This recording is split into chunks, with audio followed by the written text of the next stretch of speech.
அத்தியாயம் 1881. மறுபுறம் தொண்டைமான் பிரிவைச் சேர்ந்த அந்த 3 வீரர்களும் புன்னகையுடன், என்ன ஆச்சரியம், இந்த பையன் ஒரே பார்வையிலேயே நம்ம யாருன்னு அடையாளம் கண்டுபிடிச்சிட்டான்.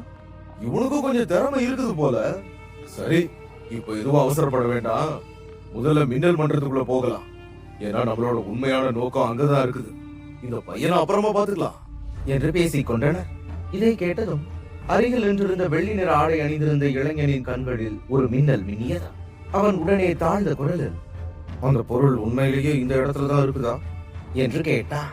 அதற்கு முன்னால் நின்றிருந்தவன் தலையசைத்து, நமக்கு கிடைச்ச தகவல் சரியாதான் இருக்கும். ஆனா எப்படி இருந்தாலும் இப்போதைக்கு அந்த 3 வெள்ளி கட்டிடங்களையும் கைப்பற்றுவதுதான் நம்ம வேலை என்றான். அவன் சொன்னதை கேட்டு மற்ற இருவரும் சிரித்தனர். அதை பார்க்கும்போது எந்த சவாலும் அவர்களுக்கு பெரிய விஷயமாக தெரியாதது போல அவர்களின் முகங்களில் ஒரு தன்னம்பிக்கை இருந்தது. அதே நேரத்தில் ஜெயசமரனிடமிருந்தும் மற்றவர்களிடமிருந்தும் அந்த வெள்ளி கட்டிடங்களை பெறுவது தங்களுக்கு எளிதான விஷயம்தான் என்று அவர்கள் எண்ணி இருந்தனர். சொல்ல வேண்டியதை சொல்லிவிட்டு அந்த இளைஞன் மேலும் எதுவும் பேசவில்லை. அவன் நேராக அந்த பிரம்மாண்டமான மின்னல் மன்றத்தையே உற்று பார்த்தான். இதற்கிடையில் இந்த அனைவருக்கும் வெகு தூரத்தில் சிவப்பு உடை அணிந்த ஒருவன் அடர்ந்த மேகத்தின் மீது நின்று கொண்டிருந்தான். அப்போது அவன் தன்னை சுற்றி கூடியிருந்த சக்தி வாய்ந்த வீரர்களை கவனித்தான். பின்னர் மெதுவாக சிரித்துக் கொண்டே, எல்லா பிரிவுல இருந்தும் தெருநாய்களும் பூனைகளும் இங்க வந்து சேர்ந்து இருக்குது போல. பரவாயில்ல, இதனால இந்த சவால் இன்னும் சுவாரஸ்யமா தான் மாறும் என்றான். அடுத்த கணமே அவன் சிரித்தபடியே மர்மமான முறையில் அங்கிருந்து மறைந்து விட்டான். இந்த சமயத்தில் இனியாவும் சுற்றியிருந்த வீரர்களை பார்வையிட்டாள். பிறகு சிந்தனையுடன், சமரணனா, எல்லாருமே இங்கேயே நின்றுட்டு இருக்காங்க, ஏன் யாருமே மின்னல் மன்றத்துக்குள்ள போகல என்று கேட்டாள். அவள் முகத்தில் தெரிந்த ஆச்சரியத்தை பார்த்த ஜெயசமரன் புன்னகைத்து, இந்த மின்னல் மன்றத்தை சுத்தி தெரிகிற மின்னல்கள் உண்மையிலேயே ஒரு கவசம் இனியா. அந்த கவசம் பலவீனம் அடைகிற வரைக்கும் யாராலையும் உள்ள போக முடியாது. அதனாலதான் எல்லாரும் அந்த நேரத்துக்காக காத்திருக்காங்க என்றான். இப்போதுதான் இனியாவுக்கு எல்லாம் மெதுவாக புரிய தொடங்கியது. அவள் உடனே மின்னல் மன்றத்தை சுற்றி தெரிந்த மின்னலை உன்னிப்பாக பார்த்தாள். அந்த மின்னல்கள் சாதாரணமானவையாக தெரியவில்லை. அவற்றின் மேல் பல விசித்திரமான முத்திரைகள் பொறிக்கப்பட்டிருந்தன. அதே நேரத்தில் இன்னும் பல வீரர்கள் அந்த இடத்தை நோக்கி வந்து சேர்ந்தனர். அவர்களின் வருகையுடன் மின்னல் மன்றத்தை சுற்றி பரவியிருந்த மின்னல் மெதுவாக பலவீனம் அடைந்தது போல தோன்றியது. இந்த மாற்றம் சுமார் 10 நிமிடங்கள் நீடித்தது. அதன் பின்னர் அந்த மின்னல்களில் சிறிய விரிசல்கள் தோன்ற தொடங்கின. அந்த விரிசல்களுடன் கவசத்தின் வலிமையும் படிப்படியாக குறைந்தது. அதனால் அதுவரை சத்தமாக இருந்த அந்த இடம் திடீரென்று அமைதியாக மாறியது. அதை பார்த்ததும் அங்கிருந்த அனைவரின் கண்களிலும் பேராசை வெளிப்படையாக தெரிந்தது. பிறகு அடுத்த கணமே மக்கள் எந்த தடையுமின்றி முன்னோக்கி நகர தொடங்கினர். இவ்வளவு கலவரமான காட்சியை பார்த்ததும் ஜெயசமரனின் முகத்தில் எந்த மாற்றமும் இல்லை. அவன் தனது இடத்திலேயே நின்றிருந்தான். ஏனெனில் தங்கள் பேராசையை கட்டுப்படுத்த முடியாதவர்கள் தான் முதலில் அழிவை சந்திப்பார்கள் என்பதை அவன் தெளிவாக உணர்ந்திருந்தான். அப்போது நூற்றுக்கணக்கான வீரர்கள் ஒரே நேரத்தில் முன்னேறி மின்னல் மன்றத்திற்குள் நுழைந்தனர். பிறகு சில கணங்களிலேயே அவர்கள் உள்ளே இருந்த பகுதியை அடைந்தனர். அங்கே மின்னலுக்குள் மறைந்திருந்த ஒரு பெரிய கதவு அவர்கள் கண்ணில் பட்டது. அதை பார்த்ததும் தங்கள் சக்திகளை ஒன்று சேர்த்து அவர்கள் அந்த கதவை உடைத்தனர். கதவு உடைந்தவுடன் ஒரு மிக பண்டைய நறுமணம் அந்த இடமெங்கும் பரவியது. அதே நேரத்தில் பல ஆயிரக்கணக்கான ஆண்டுகளாக மூடப்பட்டிருந்த அந்த அரண்மனை மீண்டும் ஒருவரின் காலடி சத்தத்தை பெறப்போகிறது என தோன்றியது. கதவு திறந்ததும் அனைவரும் பேரானந்தத்தில் மூழ்கி எந்த தயக்கமும் இன்றி உள்ளே பாய்ந்தனர். அந்த தருணத்தில் அவர்களின் பேராசை அறிவை முற்றிலும் மூடி இருந்தது. ஜெயசமரன் அந்த காட்சியை கவனித்துக் கொண்டிருந்தான். முதல் நபர் அந்த அரண்மனைக்குள் நுழைந்த உடனே உள்ளே ஒரு விசித்திரமான குழப்பம் எழுந்ததை அவன் உணர்ந்தான். அதை கண்டதும் அவன் முகம் சற்றே கடுமை அடைந்தது. அடுத்த கணம் அரண்மனையின் உள்ளிருந்து இடி என வெடிக்கும் சத்தம் கேட்டது. அதே சமயம் மின்னல் அரண்மனையிலிருந்து 3 மிக ஆபத்தான மின்னல் கற்றைகள் வெளிப்பட்டன. அவை அங்கிருந்த நூற்றுக்கணக்கான வீரர்களை ஒரே நேரத்தில் தாக்கின. பிறகு சில கணங்களிலேயே அவர்கள் அனைவரும் முற்றிலும் அழிக்கப்பட்டனர். அந்த 3 மின்னல் கற்றைகளின் கொடூரமான வேகத்தை கண்டதும் ஜெயசமரனின் முகத்தில் பதட்டம் தெளிவாக பரவியது. கண்ணமைக்கும் நேரத்தில் அந்த மின்னல் உருவங்கள் நூற்றுக்கணக்கான வீரர்களை இரத்த துளிகளாக மாற்றியதை அவன் பார்த்தான். இதை கண்டதும் சுற்றியிருந்தவர்களின் முகங்களில் பயம் தோன்றி, இது என்னது என்று கேட்டார்கள். அதே நேரத்தில் பலரின் அலறல்கள் பல திசைகளிலிருந்தும் எழுந்தன. இந்த சூழலில் ஜெயசமரனின் கவலை மேலும் அதிகரித்தது. அப்போது அவன் அந்த 3 மின்னல் உருவங்களை உற்று பார்த்து கொண்டிருந்தான். நூற்றுக்கணக்கான சக்தி வாய்ந்த வீரர்களை அழித்த பிறகு அந்த மின்னல் உருவங்களின் ஒளி மெதுவாக மங்க தொடங்கியது. ஒளி குறைந்ததும் அவை வெள்ளி நிற ஆடைகளை அணிந்த 3 உடல்கள் என்பதும் அவர்களின் உடல்களில் நிழல்வேந்தனின் உடலில் இருந்ததை போன்ற முத்திரைகள் பொறிக்கப்பட்டிருந்ததும் அனைவருக்கும் தெளிவாக தெரிந்தது. அதே நேரத்தில் அவர்களின் உடல்களிலிருந்து கருப்பு நிற ஆற்றல்கள் இடையராது வெளிப்பட்டன. அந்த ஆற்றல்கள் பரவியதும் சுற்றியிருந்த வெப்பம் ஒரு விசித்திரமான குளிர்ச்சியாக மாறியது. அதை உணர்ந்த ஜெயசமரன் ஒரு ஆழமான மூச்சை இழுத்து மெல்லிய குரலில், ஒருவேளை மூத்த நிழல்வேந்தன் சொன்ன அந்த 3 மின்னல் இளவரசர்கள் இவங்களா இருக்கலாம். அவங்க உயிரோட இருந்த காலத்துல மகா யோகிகளா இருந்திருப்பாங்க. ஆனா இப்போ அவங்க உச்ச மகா யோகிகளா மாறி இருக்கணும் என்றான். இதற்கு முன்பு ஒரே ஒரு சக்தி வாய்ந்த உச்சநிலை அரக்கன் எண்ணற்ற வீரர்களுக்கு பேரழிவை ஏற்படுத்தி இருந்ததை அவன் நினைத்து பார்த்தான். இப்போது அதே அளவுக்கு ஆபத்தான 3 அரக்கர்கள் அவர்கள் அனைவரின் முன்னிலும் நின்று கொண்டிருந்தனர். இந்த எண்ணத்துடன் ஜெயசமரன் ஒரு பெருமூச்சு விட்டபடியே, இந்த 3 பேரையும் பார்த்தாலே மின்னல் அரண்மனைக்குள்ள நுழையிறது அவ்வளவு எளிதான காரியம் இல்லைன்னு தெளிவா தெரியுது என்றான். அந்த நேரத்தில் மின்னல் மன்றத்தின் நுழைவு வாயிலில் 3 பிரம்மாண்ட உருவங்கள் நின்று கொண்டிருந்தன. அவற்றின் உடல்களிலிருந்து இடைவிடாமல் மின்னல் வெளிப்பட்டுக் கொண்டிருந்தது. அதோடு அவற்றின் சக்திகளில் அரக்கத்தனமான கருப்பு ஆற்றலும் கலந்திருந்தது. அந்த ஆற்றல் சுற்றியிருந்த சூழலை ஒரு விசித்திரமான அமைதியின்மையால் நிரப்பியது. மக்கள் அந்த மூவரையும் கலக்கமும் அச்சமும் கலந்த முகங்களுடன் பார்த்தனர். அந்த சமயத்தில் அவர்களை பார்த்த அதிரவன் எரிச்சலுடன், இதெல்லாம் ரொம்ப அதிகமா இருக்குது. முன்னாடி ஒரே ஒரு அரக்கன் தான் இருந்தான், இப்ப இங்க 3 அரக்கனுங்க இருக்கானுங்க என்றான். அதிரவன் மட்டுமல்ல, லியானாவும் மற்ற வீரர்களும் தங்கள் முகங்களில் கவலையை வெளிப்படுத்தினர். நிழல்வேந்தன் எவ்வளவு சக்தி வாய்ந்தவன் என்பதை அவர்கள் நேரடியாக கண்டிருந்தார்கள். அப்படிப்பட்ட ஒருவருக்கு இணையான சக்தி கொண்ட 3 பேர் ஒன்றாக இருந்தால் அது நிச்சயமாக பேரழிவையே உண்டாக்கும் என்ற எண்ணம் அவர்களை நடுங்க வைத்ததா. அந்த இடமெங்கும் பரவிய பதட்டத்தின் நடுவில் முன்பாக வேகமாக வந்த பேராசை கொண்ட வீரர்கள் மெதுவாக பின்வாங்க தொடங்கினர். இந்த தருணத்தில் கதவுக்கு அருகே செல்ல எவருக்கும் துணிச்சல் இல்லை. ஏனெனில் அந்த வெள்ளி நிற அரக்கர்கள் எவ்வளவு ஆபத்தானவர்கள் என்பது அவர்கள் அனைவருக்கும் தெளிவாக தெரிந்தது. 100கணக்கான வீரர்கள் ஒன்றாக சேர்ந்தாலும் அவர்களை எளிதில் எதிர்க்க முடியாது என்ற உணர்வு அவர்கள் மனங்களில் ஆழமாக பதிந்திருந்தது. அப்படி இருக்க யார் துணிந்து முன்வந்து அவர்களை எதிர்கொள்வார் என்ற கேள்வி அவர்கள் எல்லோரின் மனதிலும் இருந்தது. அந்த நேரத்தில் தொண்டைமான் பிரிவின் 3 வீரர்கள் மட்டும் அந்த அரக்கர்களை ஒரு சிறிய புன்னகையுடன் பார்த்தனர். பிறகு அவர்கள் மற்றவர்களின் முகங்களை கவனித்தனர். ஏனெனில் இந்த நிலைமையை மற்றவர்கள் எப்படி சமாளிக்கப் போகிறார்கள் என்பதை பார்ப்பதில் அவர்களுக்கு சிறிய ஆச்சரியம் இருந்தது தெளிவாக புரிந்தது. அந்த கணத்தில் சுற்றிலும் ஒரு கனமான அமைதி நிலவியது. சிறிது நேரத்திற்கு முன்பிருந்த பேராசை கிட்டத்தட்ட மறைந்து விட்டது.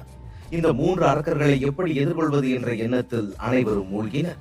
ஜெயசமரனும் அமைதியாக நின்றபடியே அந்த இடத்தில் இருந்த ஒவ்வொரு வீரரையும் கவனித்துக் கொண்டிருந்தார். ஆனால் அந்த அமைதி நீண்ட நேரம் நீடிக்கவில்லை. 9 வாயில் மற்றும் கருணாக பிரிவைச் சேர்ந்த வீரர்கள் ஒருவரை ஒருவர் பார்த்து கொண்டு மெதுவாக முன்னேறினர். அவர்களுக்குள் நின்ற அதிரவன் அனைவரையும் பார்த்து, நான் சொல்றத கொஞ்சம் கேளுங்க. நாம எல்லாரும் இந்த மன்றத்துக்குள்ள இருக்கிற விலை மதிப்புள்ள புதையல்களை எடுக்க தான் இங்க வந்திருக்கோம்.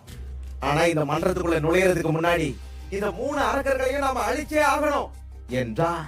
அப்போது அந்த பகுதியில் இருந்த அனைவரும் அமைதியாக அவனை பார்த்தனர். ஆனால் யாரும் எதிர்த்து பேச முயற்சிக்கவில்லை. ஏனென்றால் அதிரவன் இவ்வளவு நம்பிக்கையுடன் பேசுகிறான் என்றால் அவனிடம் ஏதோ ஒரு வழி இருக்கிறது என்பதை அவர்கள் உணர்ந்தனர். சிறிது இடைவெளிக்கு பிறகு அதிரவன் மீண்டும் பேச தொடங்கி, எனக்கு தெரிஞ்ச வரைக்கும் இந்த 3 அரக்கர்களோட சக்தி ஒரு உச்ச மகா யோகி சக்திக்கு சமமா இருக்கும். நாம எல்லாரும் ஒண்ணு சேர்ந்து தாக்குனா அவங்களுக்கு நிச்சயமா பெரிய சேதம் ஏற்படும். அதுக்கப்புறம் அவங்க அழிக்கிறது அவ்வளவு கடினமா இருக்காது. உண்மையை சொல்லணும்னா இந்த அரக்கர்களை சமாளிக்க எங்க கிட்ட ஒரு வழி இருக்கு. ஆனா அதுக்கு உங்க எல்லாரோட உதவியும் தேவை. நீங்க முன் வரலன்னா அவங்களை தோக்கடிக்கிறது சாத்தியமில்லை என்றார். அவருடைய வார்த்தைகள் அந்த இடத்தின் அமைதியை உடைத்து ஒரு மெல்லிய ஆரவாரமாக மாற்றின. ஜெயசமரனே கூட ஆச்சரியத்துடன் அதிரவனை பார்த்தார். ஏனெனில் அந்த 3 அரக்கர்களை சமாளிக்க 9 வாயில் பிரிவிடம் உண்மையில் எப்படி ஒரு வழி இருக்க முடியும் என்பது யாருக்கும் தெளிவாக தெரியவில்லை. ஆனால் சிறிது நேரம் யோசித்த பிறகு சில சக்தி வாய்ந்த வீரர்கள் சிரித்தபடியே, அப்படின்னா சரி அதிரவா, நாங்க உங்களுக்கு ஆதரவு தர தயாரா இருக்கோம். எப்படி இருந்தாலும் இந்த அரக்கர்களை சமாளிக்க வேற யாருக்கிட்டையும் எந்த வழியும் இருக்காதுங்கிற மாதிரி தான் தெரியுது. எங்களோட நோக்கம் ஒண்ணுதான், அவங்கள அழிக்கணும். அது வரைக்கும் யாரோட சேர்ந்து செயல்படுறதுலயும் எங்களுக்கு எந்த பிரச்சனையும் இல்ல என்றார்கள். இதை கேட்டதும் அதிரவனின் முகத்தில் திருப்தியான புன்னகை தோன்றியது. அவன் உடனே தனது கையை அசைத்து ஒரு வெள்ளை நிற தட்டை வெளியே எடுத்தான். அதை உற்று பார்த்தால் அதில் பல விசித்திரமான குறியீடுகள் பொறிக்கப்பட்டிருந்ததும் அதில் ஆபத்தான சக்தி ஒளிந்திருந்ததும் தெரிந்தது. பிறகு அந்த வெள்ளை தட்டை அனைவருக்கும் காட்டிய அதிரவன், இது எங்க 9 வாயில் பிரிவோட விலை மதிப்பற்ற புதையலான 9 வாயில் பாதுகாப்பு தட்டு. இதை பயன்படுத்தினா 9 வாயில் நுட்பத்தை முழுமையா இயக்க முடியும். அந்த நுட்பத்தை வச்சு இந்த 3 அரக்கர்களையும் சில நாட்கள் வரை சிறைபிடிக்க முடியும். அந்த நேரம் நமக்கு போதும். அதுக்குள்ள நம்ம எல்லாரும் இந்த அரண்மனைக்குள்ள போய் நினைச்ச அளவுக்கு புதையல்களை எடுத்துட்டு வெளியே வர முடியும் என்றார். அந்த தட்டை பற்றி கேட்டதும் மக்கள் அனைவரும் ஆச்சரியத்துடன் குரல் எழுப்பி, இது உண்மையிலேயே 9 வாயில் பாதுகாப்பு தட்டா? இந்த தட்டை பயன்படுத்த பல மகாயோகி நிலை வீரர்களோட சக்தி தேவை. ஆனா இப்போதைக்கு 9 வாயில் பிரிவுல அவ்வளவு சக்தி வாய்ந்தவங்க இருக்கிற மாதிரி தெரியலையே என்றார்கள். அதிரவனின் வார்த்தைகள் ஜெயசமரனையும் சற்றே ஆச்சரியப்படுத்தின. அவன் உடனே அந்த வெள்ளை தட்டை கவனமாக உற்று பார்த்தான். அதில் மறைந்திருந்த ஆபத்தான சக்திகள் அவனுக்கு தெளிவாக உணரப்பட்டன. உண்மையிலேயே அவை அந்த 3 அரக்கர்களையும் கட்டுப்படுத்தக்கூடியவையாக இருக்கலாம் என்ற எண்ணம் அவன் மனதில் எழுந்தது. ஒரு விதத்தில் அந்த 9 வாயில்கள் நுட்பம் அவனுடைய பண்டைய பிரபஞ்ச நுட்பத்தை விட பலவீனமானதுதான். ஆனாலும் அத்தனை கொடூரமும் இரக்கமற்றதுமான 3 அரக்கர்களை 3 நாட்கள் வரை சிறைபிடித்து வைத்திருப்பது சாதாரண காரியம் அல்ல என்பதும் அவனுக்கு புரிந்திருந்தது. அந்த சமயத்தில் அதிரவன் சிரித்துக் கொண்டே, இந்த தட்டை பத்தி உங்க எல்லாருக்குமே தெரிஞ்சிருக்கிறதுனால இதை பயன்படுத்த அதிக சக்தி தேவைப்படுங்கிற உண்மையை நான் மறைக்க விரும்பல. அதனாலதான் இந்த அரக்கர்களை சிறைபிடிக்க உங்க எல்லாரோட உதவியும் வேணும்னு நான் முன்னாடியே சொன்னேன் என்றார். இதை கேட்டதும் பலரின் முகங்களில் புன்னகை தோன்றியது. அதே நேரத்தில் அதிரவனும் அவன் பிரிவினரும் தங்கள் சக்திகளை அதிகமாக செலவழிக்க விரும்பவில்லை என்பதை அவர்கள் உடனே புரிந்து கொண்டனர். அதனால்தான் அந்த 3 அரக்கர்களை சமாளிக்க அவன் அனைவரிடமும் உதவி கேட்டிருந்தான். இதை உணர்ந்த போது யாரும் மன வருத்தம் கொள்ளவில்லை. ஏனென்றால் அந்த அரக்கர்களை எதிர்க்க வேறு எந்த வழியும் அவர்களுக்கு தெரியவில்லை. அதிரவன் மற்றவர்களின் சக்தியை பயன்படுத்தி முடிவில் தானே பயனடைவான் என்பதை நினைத்தபடியே ஜெயசமரன் அமைதியாக நின்று கொண்டிருந்தான். ஆனால் அவன் மனதில் இத்தகைய எண்ணங்கள் ஓடிக்கொண்டிருந்த வேளையில் அதிரவன் அவனை பார்த்து, ஆனா இதுல ஒரு சின்ன சிக்கல் இருக்குது. இந்த நுட்பத்தை முழுசா செயல்படுத்த கொஞ்சம் நேரம் தேவைப்படும். அது வரைக்கும் இந்த 3 அரக்கர்களையும் தடுத்து நிறுத்தி அந்த நுட்பம் தயாரானதுக்கு அப்புறம் அவங்க 3 பேரையும் அந்த பொறியோட மையத்துக்குள்ள இழுத்துட்டு வரக்கூடிய அளவுக்கு 3 தைரியமானவங்க தேவை. இந்த 3 அரக்கர்கள் இருக்கிறதுனால எங்களோட 9 வாயில் பிரிவும் கருணாக பிரிவும் அவங்கள 2 பேரை சமாளிச்சுக்குவோம். மீதி இருக்கிற ஒரு அரக்கனை உங்கள ஒருத்தர் சமாளிக்கணும். அந்த தைரியமான நபர் யாருன்னு இப்போ முடிவு பண்ணணும் என்றான். அவன் இதை சொன்ன உடனே பலரின் முகங்களில் கவலை படர்ந்தது. ஏனெனில் அந்த பணி எவ்வளவு ஆபத்தானது என்பது அவர்கள் அனைவருக்கும் தெளிவாக தெரியும். அதனால் யாரும் உடனே முன்வரவில்லை. அதிரவன் அவன் வார்த்தைகளை முடித்த பிறகு அந்த இடத்தில் சில நிமிடங்கள் கனமான அமைதி நிலவியது. அதை பார்க்கும் போது 3வது அரக்கனை எதிர்கொள்ளும் பொறுப்பை ஏற்க யாருக்கும் மனம் வரவில்லை. அந்த சமயத்தில் ஜெயசமரனின் முகத்தில் சிறிய கவலை தோன்றியது. அதிரவன் என்ன செய்ய போகிறான் என்பதை அவன் உணர்ந்து விட்டான். அதற்குள் அதிரவன் அவனை பார்த்து ஒரு புன்னகையுடன், நண்பர்களே, கொஞ்ச நேரத்துக்கு முன்னாடி இதே மாதிரி ஒரு வெள்ளி அரக்கன் நமக்கு முன்னாடி வந்ததை நீங்க எல்லாருமே பார்த்திருப்பீங்க. அந்த அரக்கன் சமரனை துரத்திட்டு போனான். ஆனாலும் நம்ம நண்பன் சமரன் எப்படியோ அதுகிட்ட இருந்து தப்பிச்சு வந்துட்டான். அதனால இந்த 3வது அரக்கனை சமாளிக்க ரொம்ப பொருத்தமானவன் நம்ம நண்பன் சமரன் தான் நான் நினைக்கிறேன். என்ன சொல்ற சமரா, எங்களுக்கு உதவி செய்வியா என்று கேட்டான். உடனே கண்ணுமைக்கும் நேரத்தில் அனைவரின் பார்வையும் ஜெயசமரனின் மீது திரும்பியது. அப்போது மக்களின் கண்களில் ஆச்சரியம் தென்பட்டது. ஏனெனில் அந்த அளவுக்கு சக்தி வாய்ந்த மகாயோகி அரக்கரிடமிருந்து ஜெயசமரன் தப்பித்து இவ்வளவு தூரம் வந்திருப்பான் என்று யாரும் எதிர்பார்க்கவில்லை. அதே நேரத்தில் சிலர் சிந்தித்தபடியே, அது சரிதான், நம்ம நண்பன் சமரன் ரொம்ப திறமையானவன் தான். அதனால அந்த 3வது அரக்கனை அவனே கையாளட்டும். இந்த பொறுப்பணி மறுக்க மாட்டேன்னு நாங்க நம்புறோம் சமரா என்றார்கள். இதை சொல்லும் போது பலரது முகங்களில் புன்னகை இருந்தது. ஜெயசமரனுக்கும் அதிரவனுக்கும் இடையே பகை இருப்பது அனைவருக்கும் தெரிந்த விஷயம்தான். அதனால்தான் அதிரவன் அவனை இந்த ஆபத்தான பொறுப்புக்கு தேர்ந்தெடுத்தான் என்பதும் புரிந்தது. ஆனால் அவன் தேர்ந்தெடுக்கப்பட்டதை குறித்து எந்த வீரனும் கவலைப்படவில்லை. ஏனெனில் அவர்களுக்கு தேவையானது அரண்மனைக்குள் நுழைவது மட்டும்தான். ஜெயசமரனின் உயிர் போனால் கூட அது அவர்களுக்கு ஒரு பொருட்டல்ல. அத்தியாயம் 1882. அந்த வேளையில் ஜெயசமரனுக்கு அருகில் நின்றிருந்த இனியா அதிரவனை கோபம் இன்னும் கண்களால் பார்த்தாள். அப்போது அவள் மனதிற்குள் கொதித்தபடியே, இவனை நான் சும்மாவே விட மாட்டேன். ஒரே ஒரு தடவை மட்டும் இவன் என் கையில சிக்கட்டும், அப்ப இவனுக்கு ஒரே அடியில நான் பால் ஊத்திடுறேன் என்று பற்களை கடித்துக் கொண்டாள். இது அனைத்தும் ஜெயசமரனை ஆபத்தில் தள்ளுவதற்காகவே அதிரவன் அமைத்த சதி என்பதை இனியா புரிந்து கொண்டாள். ஆனால் ஜெயசமரனின் முகத்தில் எந்த ஆச்சரியமும் தெரியவில்லை. அதிரவன் தன் மீது சதி திட்டம் தீட்டுகிறான் என்பதை அவன் ஏற்கனவே உணர்ந்திருந்தான். மேலும் அவன் உதவ மறுத்தால் அங்கே கூடியிருந்த வீரர்கள் கோபமடைந்து ஒரே நேரத்தில் அவனை தாக்கக்கூடும் என்பதும் அவனுக்கு தெரியும். அப்படி நடந்தால் அதிரவனுக்கு தான் அதிக லாபம் கிடைக்கும். அதனால் உண்மையில் ஜெயசமரன் உதவ மறுக்க வேண்டும் என்பதே அதிரவனின் விருப்பம். அப்போதுதான் மற்றவர்கள் அவனுக்கு எதிராக திரும்புவார்கள். அந்த நேரத்தில் அனைவரின் கண்களும் ஜெயசமரனின் மீதே நிலைத்திருந்தன. அப்போது பலரின் பார்வையில் சுயநலமும் பேராசையும் தெளிவாக தெரிந்தன. ஆனால் ஜெயசமரன் அந்த பார்வைகளை எல்லாம் புறக்கணித்து அதிரவனின் முகத்தையே அமைதியாக பார்த்தான். பிறகு சிறிது நேரம் கழித்து அவன் மெதுவாக புன்னகைத்து, சரி, என்னோட சிறந்த நண்பன் அதிரவன் சொல்றது மாதிரியே செய்வோம். அதிரவா, உன்னோட 9 வாயில் நுட்பத்தை உடனே தொடங்கு என்றார். ஜெயசமரன் இவ்வளவு எளிதாக ஒப்புக்கொண்டதை பார்த்த அதிரவன் முதலில் சிறிது ஆச்சரியம் அடைந்தான். உண்மையில் அவன் இப்படி பதிலளிப்பான் என்று அவன் எதிர்பார்க்கவில்லை. ஆனால் அந்த உணர்வை விரைவில் மறைத்து போலியான சிரிப்புடன், நல்லது சமரா, நீ எல்லாருக்கும் உதவ தயாரா இருக்கிறது ரொம்ப சந்தோஷமான விஷயம் என்றார். அதன் பின் அதிரவன் தனது கையை அசைத்தான். உடனே ஆபத்தான ஒளி ஒன்று அவனது கையிலிருந்து வெளிப்பட்டு அந்த வெள்ளை தட்டிற்குள் நுழைய தொடங்கியது. அந்த ஒளிரும் சக்திகள் தட்டில் கலந்ததும் அதிலிருந்து ஒரு பெரிய வலை உருவாக தொடங்கியது. பிறகு அது அனைவரின் கண்களுக்கு முன்னால் மெதுவாக ஒரு வடிவம் பெற்றுக் கொண்டிருந்தது.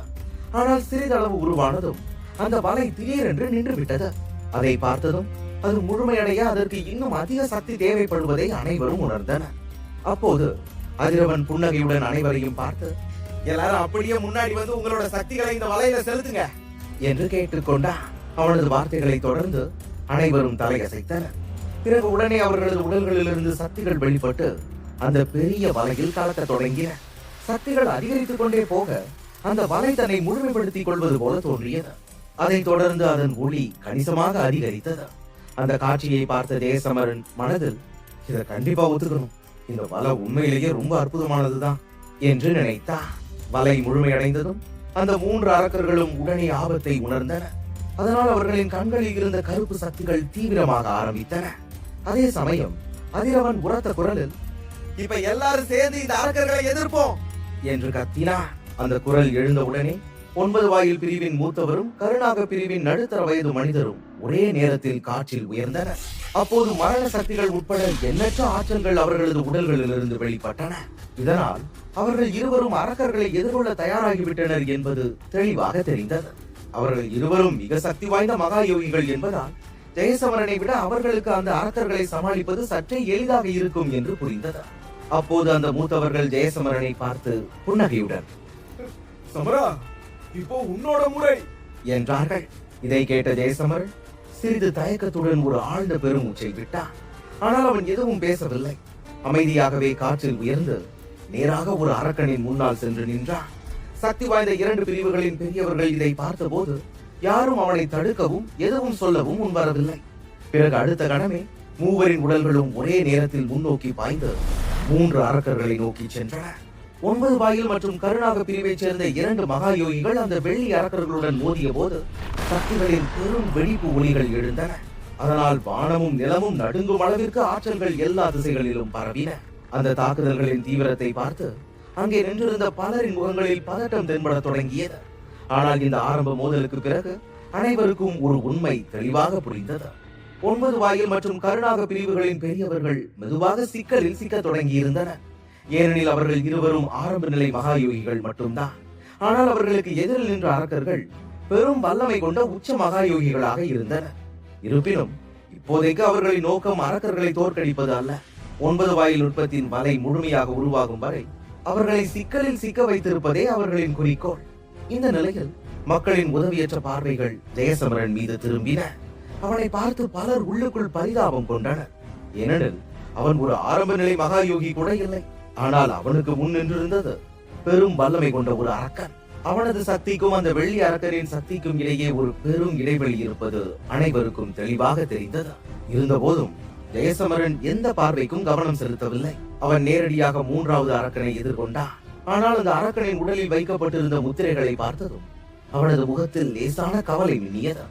மறுபுறம் ஜெயசமரன் முன்னேறுவதை கண்ட அரக்கன் உடனே தனது கருப்பு சக்திகளிலிருந்து பல சங்கிலிகளை உருவாக்கினார். பிறகு அவை எல்லா திசைகளிலிருந்தும் பறந்து வந்து ஜெயசமரனை சுற்றி வளைத்தன. அந்த தாக்குதலை கண்டதும் ஜெயசமரன் உடனடியாக தனது நாக முத்திரைகளை தயார் செய்தார். அதனால் அவன் உடலில் இருந்த 10 நாக முத்திரைகளும் ஒரே நேரத்தில் ஒளிர தொடங்கின.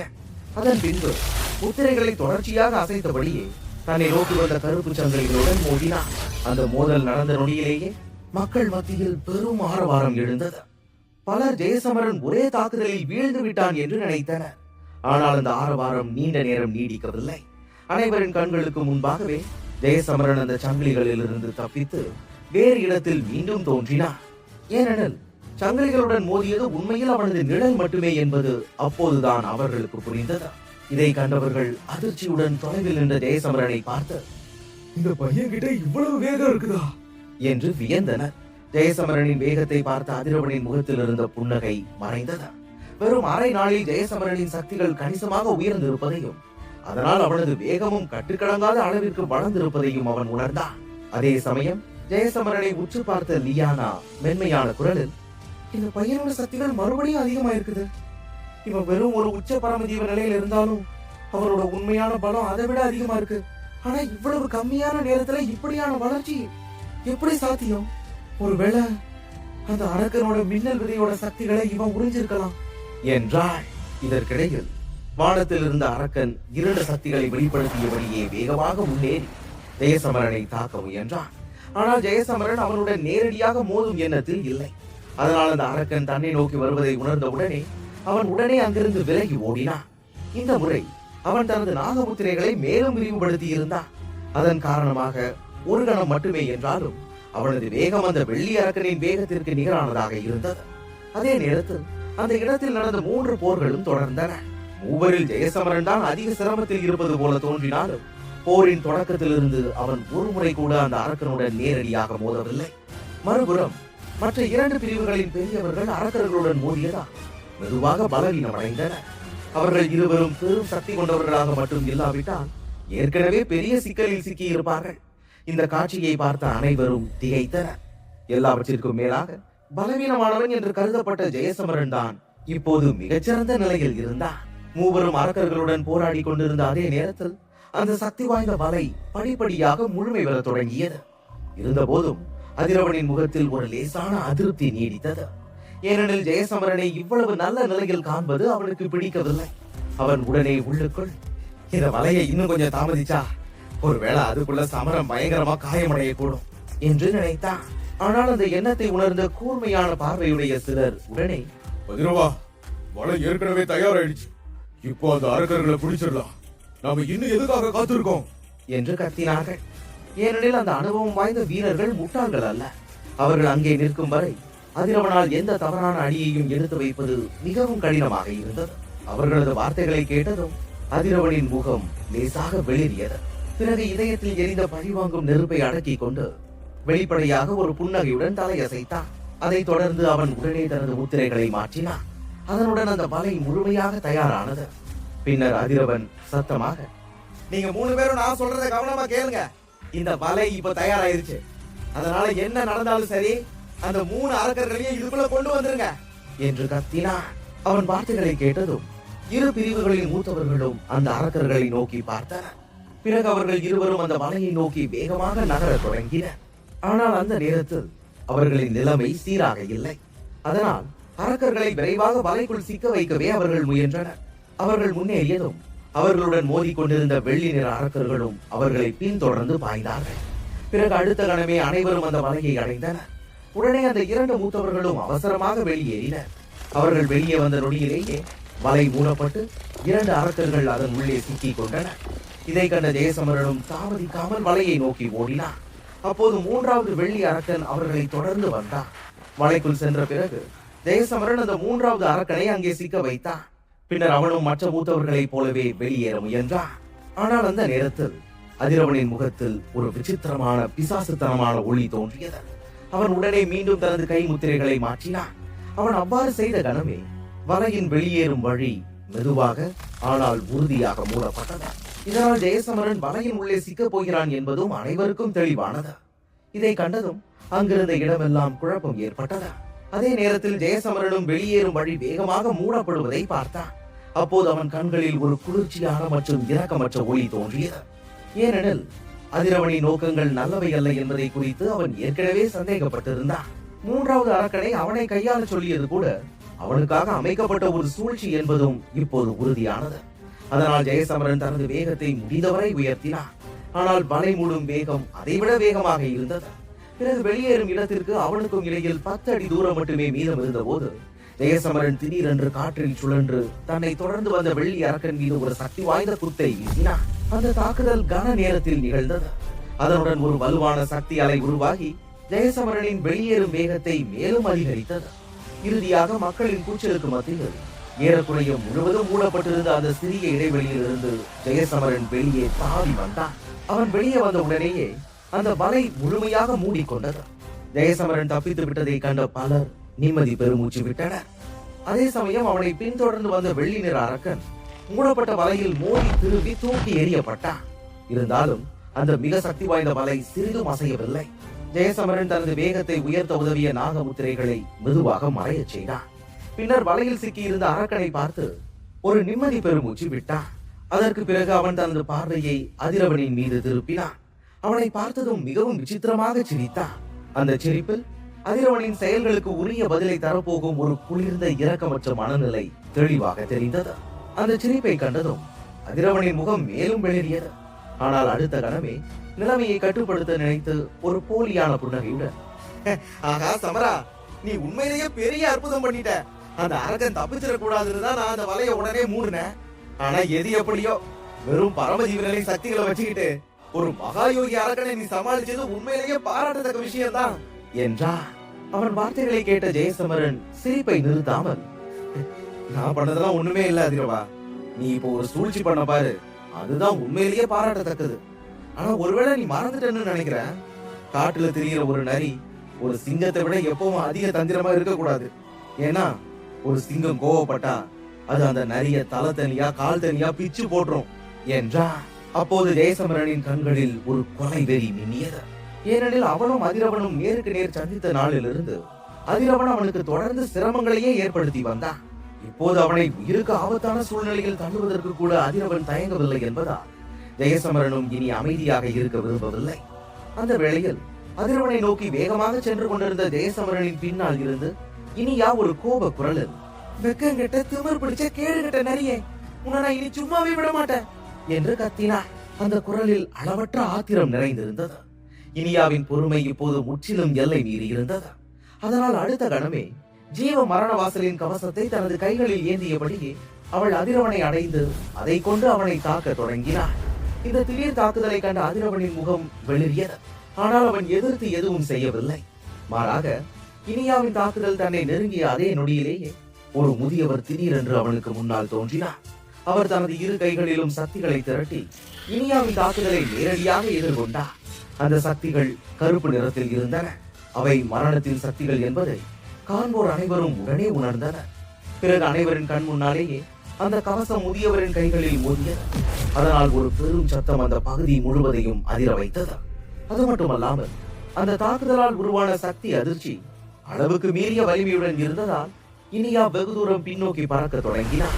அவள் பின்னோக்கி செல்லும் காட்சியை கண்ட அந்த முதியவர் இரக்கமற்ற குரலில், இந்த ஒழுக்கமற்ற பொண்ணுக்கு பெரியவங்க கிட்ட எப்படி நடந்துக்கணும்னு நான் இப்ப சொல்லி கொடுக்கிறேன் என்று கத்தினார். அந்த வார்த்தைகள் கேட்ட உடனேயே ஜெயசமரனின் முகத்தில் ஒரு பயங்கரமான கொலை வெறி தோன்றியது. அவன் உடனே, இந்த பொன் ஒழுக்கமற்றவளா இல்லையான்னு நீ தீர்மானிக்க முடியாது. கண்ணாடி வீட்டுக்குள்ள இருக்கிறவங்க மத்தவங்க மேல கல்லெறிய கூடாது. உன்னை பார்த்ததுக்கு அப்புறம் நரைத்த முடி இருந்தாலே ஒருத்தர் ஞானி ஆகிட முடியாதுன்னு நான் புரிஞ்சுக்கிட்டேன். இனியா, அந்த கவசத்தை என்கிட்ட கொடு என்று கத்தினா. போர் வீரன் சமரன் சீரீஸை கேட்க விரும்பும் அனைவரும் சேனலை சப்ஸ்கிரைப் செய்யவும். இது போன்ற வீடியோக்களை தொடர்ந்து கேட்க சேனலை சப்ஸ்கிரைப் செய்து பெல் பட்டனை ஆலில் போட்டுக்கொள்ளவும். அத்தியாயம் 1883. ஜெயசமரன் சொன்னதை கேட்டதும் இனியா ஒரு கணம் கூட தாமதிக்காமல் அந்த கவசத்தை ஜெயசமரனிடம் வீசினான். ஜெயசமரனும் அதை உறுதியாக பிடித்து அதில் அளவிட முடியாத சக்தியை நிரப்ப தொடங்கினார். அதனால் அந்த கவசத்திலிருந்து கருப்பு நிற சக்திகள் உடனே வெளிப்பட ஆரம்பித்தன. அதை கண்ட 9 வாசல் பிரிவின் முதியவர் அதிர்ச்சியுடன், இது மரணத்தின் சக்திகள் என்றார். ஆனால் அடுத்த நொடியிலேயே அவர் தனது முஷ்டியில் சக்திகளை சேர்த்து ஒரு பெரும் தாக்குதலுக்கு தயாரானார். அதன் விளைவாக வானத்தில் 1000 அடி உயரமுள்ள ஒரு மாபெரும் கை உருவானது. பிறகு அந்த கை வேகமாக முன்னேறி ஜீவ மரண வாசலின் கவசத்திலிருந்து வெளிப்பட்ட கருப்பு சக்திகளுடன் மோதியது. இரண்டும் மோதிய கணமே ஒரு பயங்கரமான வெடிப்பு ஏற்பட்டு சக்தி அலைகள் எல்லா திசைகளிலும் பரவின. அரண்மனை அவ்வளவு வலிமையானவையாக இருந்ததால் வலுவான மேகங்கள் கூட அதில் மோதிய போது சிதறி மறைந்தன. இருந்தாலும் ஜெயசமரனின் முகத்தில் இருந்த இரக்கமற்ற தன்மை சிறிதும் மாறவில்லை. அதே நேரத்தில் அவன் பின்வாங்க போவதாக எந்த அறிகுறியும் காட்டவில்லை. அடுத்த கணம் அவன் அந்த கவசத்தை மீண்டும் அசைத்து அதில் சக்திகளை நிரப்பி அதை நேரடியாக அந்த முதியவரை நோக்கி வீசினான். அந்த கவசம் கருப்பு ஒளியாக மாறி அனைவரின் கண் முன்னாலேயே மின்னல் வேகத்தில் முன்னேறிய பிறகு அது பரிமாணங்களை கடந்து நேரடியாக அந்த முதியவரை அடைந்தது. ஜெயசமரன் தன்னிடமிருந்த அந்த சக்தி வாய்ந்த கவசத்தையே தாக்குதலுக்காக வீசியதை கண்டதும் அந்த முதியவரின் முகத்தில் பேராசை தோன்றி, முட்டாள், இந்த செல்வத்தை இப்ப எனக்கே பரிசா கொடுக்கணும்னு நினைக்கிறியா? சரி, அதை ஏத்துக்கிறதுல எனக்கு எந்த பிரச்சனையும் இல்ல என்று சிரித்துக் கொண்டே சொன்னார். ஜீவ மரண வாசலின் கவசம் உண்மையிலேயே ஒரு எல்லையற்ற புதையல் என்பதை அவர் எளிதாகவே புரிந்து கொண்டார். அது மட்டுமல்லாமல் அந்த அரிய சக்தி வாய்ந்த புதையலில் மிக கடுமையான மரண சக்திகள் நிறைந்திருந்தன. அதே நேரத்தில் அவற்றின் துணையுடன் அந்த முதியவர் இன்னும் அதிக வலிமை பெற முடியும் என்பதும் தெளிவாக தெரிந்தது. தன் எண்ணங்களை முடித்துக் கொண்ட அந்த முதியவர் சிறிதும் தாமதிக்காமல் தனது சக்திகளை சேர்த்து 2 மாபெரும் கைகளை உருவாக்கினார். பிறகு அவரை நோக்கி வேகமாக வந்து கொண்டிருந்த அந்த கவசத்தை அவர் அந்த கைகளால் உறுதியாக பிடித்தார். ஆனால் கவசம் அந்த சக்தி கைகளுக்குள் சென்ற அதே நொடியிலேயே அரண்மனை கடுமையாக நடுங்க தொடங்கியது. ஏனெனில் அந்த கவசம் அவரது பிடியிலிருந்து தப்பிக்க முயன்று கொண்டிருந்தது. இந்த காட்சியை ஜெயசமரன் அமைதியாக கவனித்துக் கொண்டிருந்தான். அப்போது அவனது முகத்தில் சிறிதளவும் கவலை தெரியவில்லை. மாறாக அவன் திடீரென்று தனது கூர்மையான பார்வையை அதிரவனின் மீது திருப்பினான். ஆனால் அந்த கணமே ஜெயசமரன் இருந்த இடத்திலிருந்து மறைந்து விட்டான். இதை கண்ட 9 வாசல் பிரிவின் வீரர்களின் முகங்களில் இருந்த நிறம் உடனே வெளியேறியது. இப்போது ஜெயசமரனின் உண்மையான இலக்கு அந்த முதியவர் அல்ல, அதிரவன் தான் என்பதை அனைவரும் புரிந்து கொண்டனர்.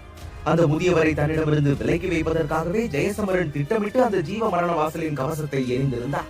ஏனெனில் அந்த கவசத்தின் மீது அவரது முழு கவனமும் செல்ல செய்ததால் தான் அதிரவன் மேல் அவனால் நேரடி தாக்குதல் நடத்த முடிந்தது. இந்த உண்மையை உணர்ந்த அந்த முதியவரின் முகத்தில் அளவற்ற கோபம் பொங்கியது. ஏய் சமரா, நீ அதிரவனை ஏதாவது பண்ணா நான் உன்னை உயிரோடவே விட மாட்டேன் என்று கத்தினார். இதை சொல்லிவிட்டு முன்னேற முயன்ற அந்த முதியவர் அந்த கவசம் தனது சக்திகளை பிடித்து கட்டுப்படுத்தி வைத்திருப்பதை உணர்ந்து திடுக்கிட்டார். அதனால் அவரால் அங்கிருந்து ஒரு அடி கூட நகர முடியவில்லை. இந்த முறை ஜெயசமரன் அந்த கவசத்தில் மிகவும் மர்மமான சக்தியை பயன்படுத்தி இருந்தார். அதை அந்த முதியவர் எதிர்பார்க்கவே இல்லை. இதற்கிடையில் ஜெயசமரன் அந்த அலறல்களை முற்றிலும் புறக்கணித்து பயத்தில் நடுங்கிக் கொண்டிருந்த அதிரவனின் முன்னால் திடீரென தோன்றினார். அவன் தோன்றிய அதே கணத்தில் ஒரு உக்கிரமான புன்னகையுடன் எந்த தயக்கமும் இல்லாமல் தனது முஷ்டியால் அதிரவனை தாக்கினான். அந்த நொடியிலேயே அவன் உடலில் 13 நாகமுத்திரைகள் ஒரே நேரத்தில் பிரகாசித்தன. இதனால் அவனது தாக்குதலின் சக்தி பல மடங்கு உயர்ந்தது. அதே நேரத்தில் அந்த தாக்குதல் உண்மையில் அளவுக்கு மீறிய ஆபத்துடன் இருந்தது. அப்போது ஜெயசமரனை சுற்றி இருந்த பகுதியே மங்கலாக தோன்ற தொடங்கியது. இந்த காட்சியை கண்ட 9 வாசல் பிரிவின் வீரர்கள் அதிர்ச்சியில் உறைந்து நின்றனர். மறுபுறம் தன்னை நோக்கி வந்த தாக்குதலை கண்ட அதிரவனின் முகத்தில் கோபம் கொதித்தது. அவன் உடனடியாக தனது உடலில் இருந்த அனைத்து சக்திகளையும் வெளிப்படுத்தி ஜெயசமரனின் தாக்குதலை எதிர்கொள்ள தயாரானான். பிறகு அவன் சத்தமாக, நான் உன்னை பார்த்து பயப்படுவேன்னு நினைக்கிறியா? 9 வாயில்களின் சக்தி வாய்ந்த உள்ளங்கையே, வெளியே வா என்று கத்தினான். அவன் இதை சொன்ன உடனே அதிரவனின் கைகளில் இருந்து பிரகாசமான வெள்ளை நிற சக்திகள் வெளிப்பட்டு அவனுக்கு முன்னால் ஒரு மிக வலிமையான கையாக உருமாறின. அந்த கையில் அவனது முழு சக்தியும் அடங்கி இருந்ததால் அதன் வலிமை அளவிட முடியாததாக இருந்தது. பிறகு அடுத்த கணமே அனைவரின் பதட்டமான கண்களுக்கும் முன்னால் பச்சை ஒளி வீசிய ஜெயசமரனின் தாக்குதல் அந்த வெள்ளை கையுடன் நேருக்கு நேர் மோதியது. மோதல் நிகழ்ந்த அதே நொடியிலே அந்த பகுதியை முழுவதும் அதிர வைக்கும் ஒரு பெரும் சத்தம் எழுந்தது. அதன் தாக்கத்தில் வானத்தில் இருந்த பல மேகங்கள் சிதறி ஓடின. அந்த எதிரொலிக்கும் சத்தங்களுக்கு நடுவே திடீரென்று ஒரு வேதனை கூக்குரல் ஒலித்தது. அதன் பின்னர் அதிரவனின் வெள்ளை கை ஒரு பெரும் வெடிப்புடன் சிதைந்து போனதை அனைவரும் பார்த்தனர். அது மட்டுமல்லாமல் அந்த தாக்குதலுக்கு தயாராக இருந்த அவனது வலது கையும் அதே நொடியில் வெடித்து அழித்தது. அந்த அதிர்ச்சியின் காரணமாக அதிரவன் வெகு தூரம் பின்னால் தூக்கி எறியப்பட்டான். அவனை தடுக்க முயன்ற பல வீரர்களும் அதே போல கீழே விழுந்தனர். அந்த அதிர்ச்சி அளவுக்கு மீறிய வலிமையுடன் இருந்ததால் அவர்களின் வாயிலிருந்தும் ரத்தம் வழிந்தது. ஆனால் அதிரவனின் சிதைந்த கையுடன் ஒப்பிட்டால் அது ஒன்றுமே இல்லை. இந்த பயங்கரமான காட்சி அங்கிருந்த அனைவரின் மூச்சையும் ஒரு கணம் நிறுத்தியது. ஏனெனில் உச்ச மகாயோகி அதிரவனின் ஒரு கையை ஜெயசமரன் ஒரே குத்தில் சிதைத்து விடுவான் என்று அவர்கள் யாரும் நினைத்திருக்கவில்லை. அந்த அளவுக்கான சக்தி உண்மையிலேயே அச்சுறுத்தலானதுதான். அதை உணர்ந்ததும் மக்களின் உடல் முழுவதும் ஒரு நடுக்கம் ஓடியது. அதே நேரத்தில் ஜெயசமரனின் ஒரே தாக்குதல் அதிரவனை இத்தகைய நிலைக்கு தள்ளும் என்று 9 வாயில் பிரிவின் முதியவர் கூட எதிர்பார்க்கவில்லை. அதிரவனின் வேதனை கூக்குரல்களை கேட்ட அந்த முதியவர் கோபம் கொந்தளிக்க, இன்னைக்கு இங்கிருந்து நீ உயிரோட தப்பிக்கவே முடியாது என்று கத்தினார். பிறகு அந்த முதியவர் கண்ணமைக்கும் நேரத்தில் தன் இடத்திலிருந்து மறைந்து ஜெயசமரனை நோக்கி மின்னல் வேகத்தில் நகர்ந்து தனது நகத்தால் ஒரு கொடிய தாக்குதலை தொடுத்தார். அதே கணத்தில் ஜெயசமரனின் கருட சிறகுகள் வெளிப்பட்டன. அவற்றின் அதிவேகத்தை பயன்படுத்தி அவன் வெகு தூரம் பின்னால் நகர்ந்தான். இதனால் அந்த முதியவரின் தாக்குதல் அவனை சிறிதும் பாதிக்காமல் தவிர்த்தான். அதே சமயம் அந்த முதியவரின் கவனம் சக்திகளால் உருவான கைகளின் மீது இருந்ததால் ஜெயசமரன் அந்த வாய்ப்பை பயன்படுத்தி அவரிடம் சென்று ஜீவ மரண வாயிலின் கவசத்தை மீட்டெடுத்தான். அதை தன் கையில் பிடித்தபடியே கோபத்தால் முகம் சிவந்திருந்த முதியவரையும் ஒரு கையை இழந்து வேதனையில் துடித்துக் கொண்டிருந்த அதிரவனையும் பார்த்து எதிரொலிக்கும் குரலில், நான் இதுவரை கொஞ்சம் வட்டி தான் வசூலிச்சிருக்கேன். அசல் தொகை இன்னும் அப்படியே தான் இருக்கு. மற்றவங்களுக்கு எதிராக சதி செய்ய நினைச்சப்பவே இதுக்கும் நீங்க தயாரா இருந்திருக்கணும். ஒருவேளை உங்களோட சதி நடக்கலன்னா உங்க எதிரிகிட்ட இருந்து எப்படி தப்பிக்கிறதுன்னு கொஞ்சமாச்சும் யோசிச்சிருக்கணும். சரி, எப்படி இருந்தாலும் நீங்க என் கூட தொடர்ந்து சண்டை போட விரும்பினா எனக்கு அதுல எந்த பிரச்சனையும் இல்ல. ஆனா அதுக்கு முன்னாடி கொஞ்சம் அங்க பாருங்க, மின்னல் அரண்மனை திறந்துருச்சு. அந்த 3 அரக்கர்களும் வலையில சிக்கிட்டாங்க. நீங்க என் கூட இங்க சண்டை போட்டுட்டு இருந்தா உள்ள இருக்கிற எல்லா புதையல்களையும் வேற யாராவது எடுத்துட்டு போயிடுவாங்க. அப்புறம் அந்த கைய பத்தி பேசினா என் கூட மறுபடியும் சண்டை போட்டாலும் இவனோட கை மறுபடியும் வரப்போறது இல்ல. அதனால கொஞ்சம் நல்லா யோசிச்சு முடிவெடுங்க என்றான். அவன் சொன்ன வார்த்தைகளுக்கு பின்னால் அவன் முகத்தில் ஒரு அமைதியான புன்னகை இருந்தது. இப்போது யார் வேண்டுமானாலும் மின்னல் அரண்மனைக்குள் நுழையலாம் என்பதும் மற்றவர்கள் புதையல்களை எடுத்துச் சென்றால் 9 வாசல் பிரிவினர் வெறும் கையுடன் திரும்ப வேண்டிய நிலை வரும் என்பதும் அவனுக்கு தெளிவாக தெரிந்தது. இதை கேட்ட அந்த முதியவர் பற்களை கடித்துக் கொண்டு, இந்த புதையல் வேட்டை முடிஞ்சதும் நான் உன் உயிரை ஏன் கையாலேயே எடுப்ப சமரா. நீ சாக போற நாள் தூரத்துல இல்ல, இன்னும் கொஞ்ச நாள்ல வரலாற்றிலேயே ரொம்ப கொடூரமான மரணத்தை நான் உனக்கு கொடுப்பேன் என்று கத்தினார். ஆனால் அந்த மிரட்டல்கள் ஜெயசமரனை சிறிதும் பாதிக்கவில்லை. அவன் அதே புன்னகையுடன் இருந்தான். பிறகு அடுத்த சில நொடிகளில் ஜீவ மரண வாயில் கவசத்தை இனியாவின் பக்கம் எறிந்து, வா இனியா, உள்ள போகலாம் என்றான். இனியாவும் உடனே அந்த கவசத்தை பிடித்தாள். அதன் பின்னர் அவளும் ஜெயசமரனும் ஒளியாக மாறி மின்னல் அரண்மனைக்குள் வேகமாக நுழைந்தனர். அவர்கள் நுழைந்ததும் சுற்றி இருந்த வீரர்கள் சுதாரித்துக் கொண்டு பலாயிரக்கணக்கான ஆண்டுகளாக மூடப்பட்டிருந்த அந்த அரண்மனைக்குள் கண்ணிமைக்கும் நேரத்தில் விரைந்து சென்றனர். மறுபுறம் அரண்மனைக்குள் காலடி வைத்த ஜெயசமரன் ஒரு மிக பழமையான நறுமணத்தை உணர்ந்தான். அது அவனை ஒரு நொடி ஆயிரக்கணக்கான ஆண்டுகளுக்கு பின்னோக்கி இழுத்துச் சென்றது போன்ற உணர்வை ஏற்படுத்தியது. உள்ளே பல பாதைகள் இருந்தன. அரண்மனை ஒன்றோடு ஒன்று பின்னிய ஒரு சிக்கலான வலையமைப்பை போல தோன்றியது. அந்த பாதைகளின் இருபுறமும் பல மூடப்பட்ட அறைகள் இருந்தன. அவற்றிற்குள் புதையல் இருக்கிறதா அல்லது மரணம் காத்திருக்கிறதா என்பதை யாரும் அறிய முடியவில்லை. அந்த அறைகளில் ஒன்றின் மீது ஜெயசமரனின் பார்வை ஒரு கணம் நிலைத்தது. பின்னர் அவன் எண்ணத்தை திருப்பிக் கொண்டான். ஏனெனில் அவனுக்கு இப்போது முக்கியம் மின்னலை தாங்கும் அந்த பண்டைய குறியீடுதான். நிழல்வேந்தன் கூறிய தகவலின்படி அந்த குறியீடு மின்னல் உலகில் வைக்கப்பட்டிருந்தது. அந்த மின்னல் உலகை அடைய இந்த அரண்மனையின் ஆழமான பகுதிக்கு செல்ல வேண்டியது அவசியம். அதனால் ஜெயசமரன் உடனே இனியாவின் கையை பிடித்துக் கொண்டு அவளுடன் வேகமாக முன்னேறினான். அவர்கள் முன்னேறி சென்றதும் மேலும் பல வீரர்கள் கதவுகள் வழியாக உள்ளே வந்து அந்த இடத்தை ஆராய தொடங்கினர். அதனால் இதுவரை அமைதியாக இருந்த அந்த அரண்மனை திடீரென ஆரவாரத்தால் நிரம்பியது.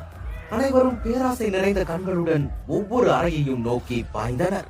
அதே நேரத்தில் காயமடைந்த அதிரவனும் உள்ளே வந்து தனது தோழர்களை நோக்கி வேதனையுடன், எல்லாரும் இந்த அரண்மனையோட ஆழமான பகுதிக்கு போகலாம் என்றான். இதை சொல்லும் போது தெரிந்தது. ஆனால் அவன் கண்களில் பழிவாங்கும் நெருப்பு இன்னும் தீவிரமாக எரிந்தது.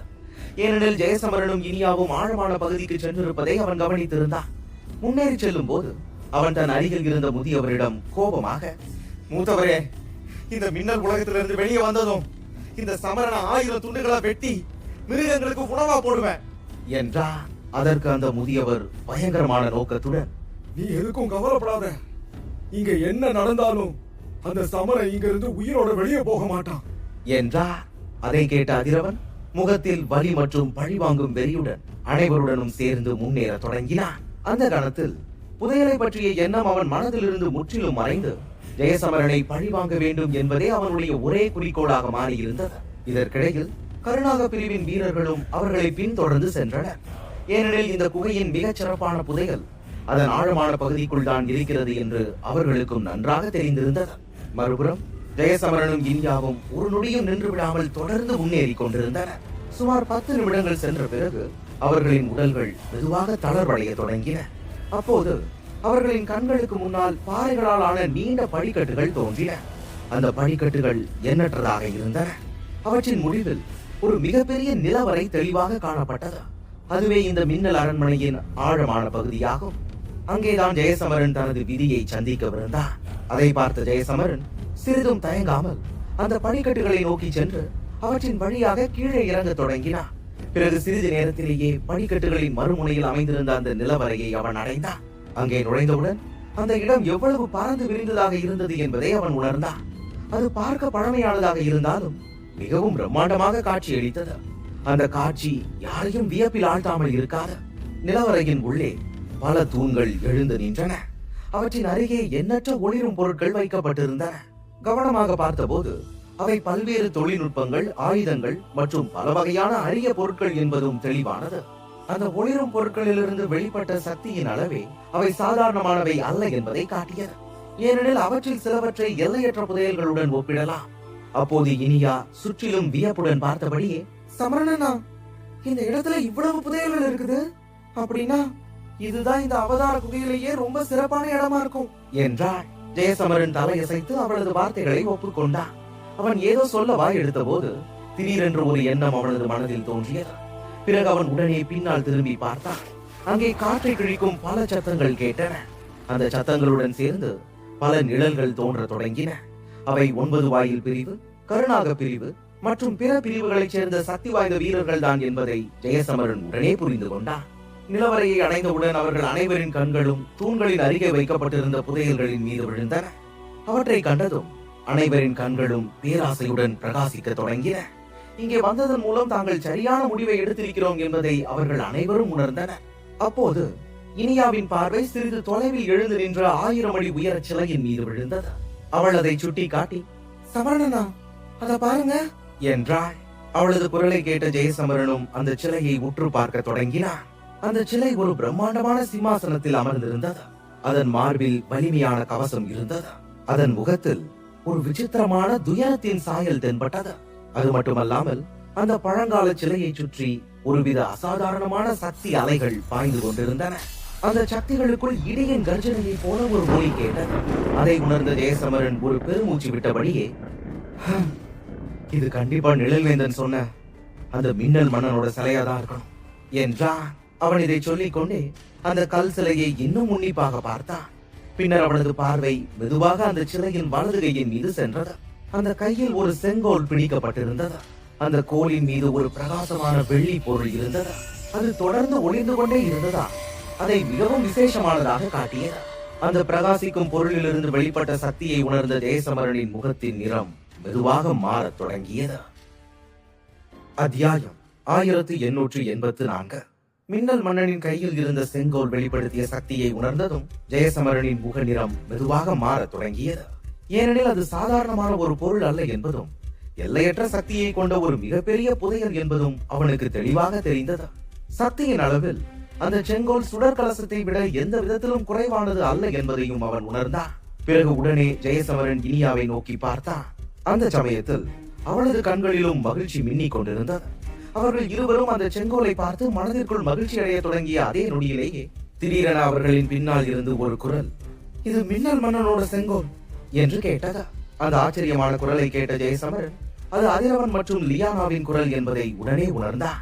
அவர்கள் அவனை விட அந்த செங்கோலை பற்றி அதிகமாக அறிந்திருக்கலாம் என்பதும் அவனுக்கு புரிந்தது. அதே நேரத்தில் அந்த கோல் எவ்வளவு விசேஷமானது என்பதை அவர்கள் நன்றாக தெரிந்திருந்ததா அதை எப்படியாவது கைப்பற்ற முயற்சிப்பார்கள் என்பது உறுதியானது. அந்த கணத்தில் ஜெயசமரன் இனியாவை பார்த்து, இனியா, நாம தான் அந்த கோலை எடுக்கணும் என்றான். அவன் இதை சொன்னதும் அவனும் இனியாவும் ஒரு நொடியும் தாமதிக்காமல் அதிவேகமாக முன்னேறி நேராக மின்னல் மன்னன் சிலையின் வலது கையை நோக்கி சென்றனர். ஏனெனில் அங்குதான் அந்த சக்தி வாய்ந்த செங்கோல் வைக்கப்பட்டிருந்தது. இதற்கிடையில் அதிரவனும் லியானாவும் அவர்களின் தோழர்களை பார்த்து, அவங்களை உடனே தடுத்து நிறுத்துங்க, என்ன நடந்தாலும் அந்த மின்னல் மன்னனோட செங்கோலை நாம தான் எடுக்கணும் என்று கத்தினர். அவர்களின் கட்டளையை கேட்டதும் 9 வாயில் மற்றும் கருணாக பிரிவை சேர்ந்த வீரர்கள் ஜெயசமரனையும் இனியாவையும் அந்த கோலை அடைவதிலிருந்து தடுக்க முயன்று வேகமாக முன்னேற தொடங்கின.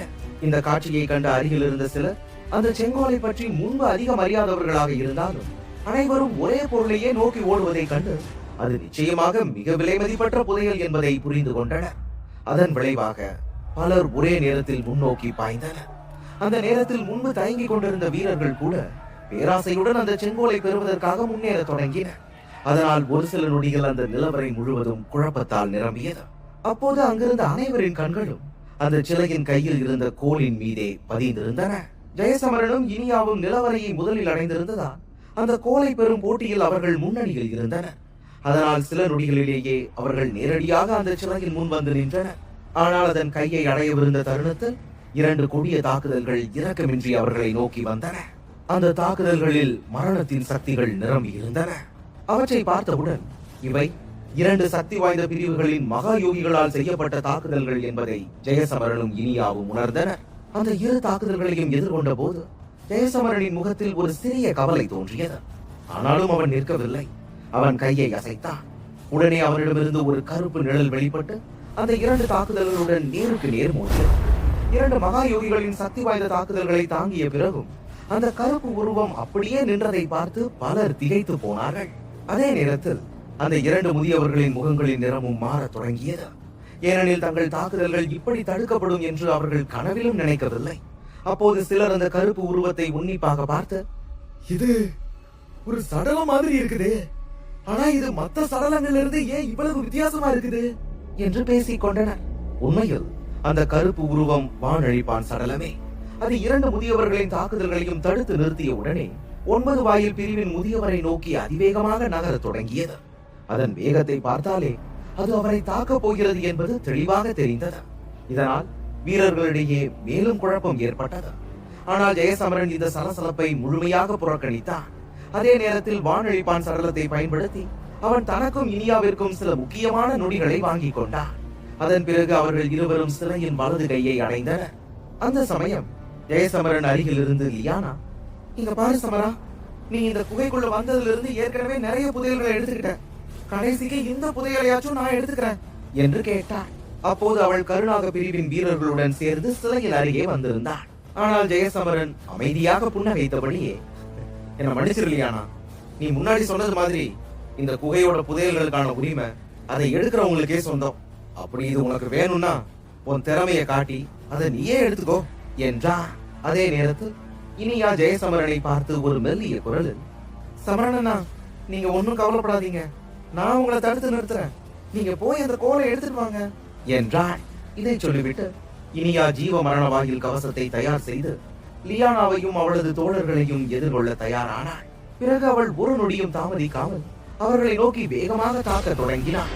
அந்த தாக்குதலை தவிர்க்க லியானாவும் அவளது தோழர்களும் இனியாவுடன் நேரடியாக சண்டையிட வேண்டிய நிலைக்கு தள்ளப்பட்டனர். இதனால் அந்த நேரத்தில் ஜெயசமரனால் அந்த தடியை பெற முடியும் என்பது தெளிவாக தெரிந்தது. அதனால் எந்த தயக்கமும் இல்லாமல் ஜெயசமரன் ஒரே வேகத்தில் அந்த கோலை பிடிக்க முயன்றார். ஆனால் அதே நேரத்தில் எங்கோ பின்னால் இருந்து ஒரு சிரிப்பு சத்தம் வந்து,